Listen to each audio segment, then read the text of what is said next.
Let's take a look at the Taylor series. Now, this series, f of x equals f of a plus f prime a times x minus a plus f double prime a times x minus a squared divided by 2 factorial, on and on and on until the nth term, represents a very similar function that you can use to approximate such functions that you wouldn't be able to approximate in the first place.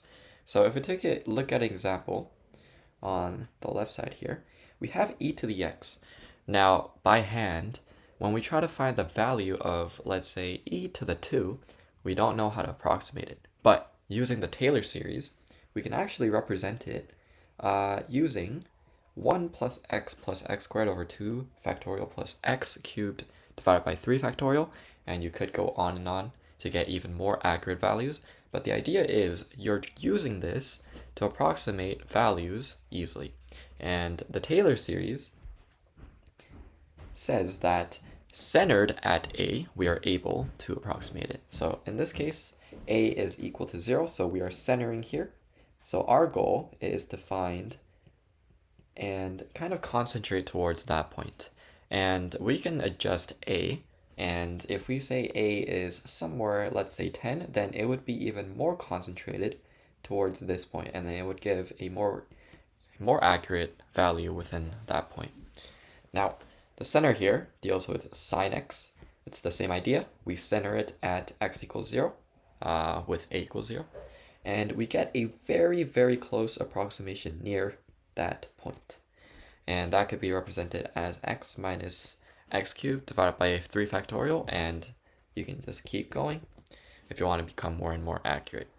And on the very right side, we have cos x. It's the same idea here. So we are centering it at a equals 0. And there's a special name for a Taylor series with the center at 0, which we'll go into the next video. It is called the Maclaurin series. So keep that in mind for later. So let's try out this question here. It asks, expand f of x equals ln x about a equals 1 up to third order, and below we have the Taylor series definition. So the first thing we want to know is that when it says third order, we are trying to find up to the third prime.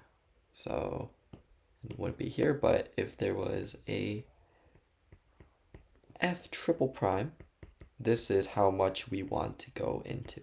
So it'll be f of x equals f of a plus f prime a times x minus a plus f double prime a x minus a squared over 2 factorial plus f triple prime a x minus to the third over 3 factorial.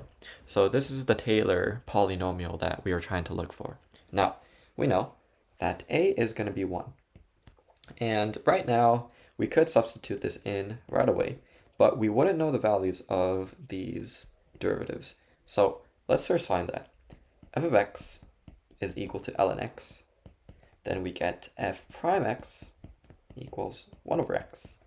We also get that f double prime x would equal to negative 1 over x squared. And f triple prime x would equal to 2 over x to the third. So at a equals a, let's evaluate these.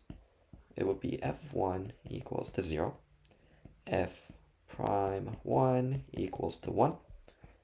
F double prime 1 equals to negative 1. And f triple prime 1 would equal to 2. So now we can substitute all of these values in. It would be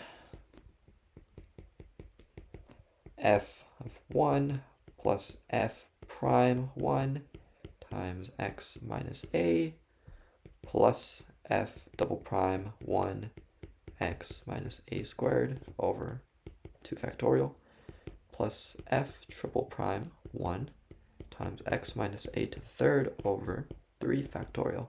So if you just input these, it would become 0 plus 1 x minus 1, and that would be plus negative 1 over 2 x minus 1 squared, and it would be plus 2 over 6 times x minus 1 to the third.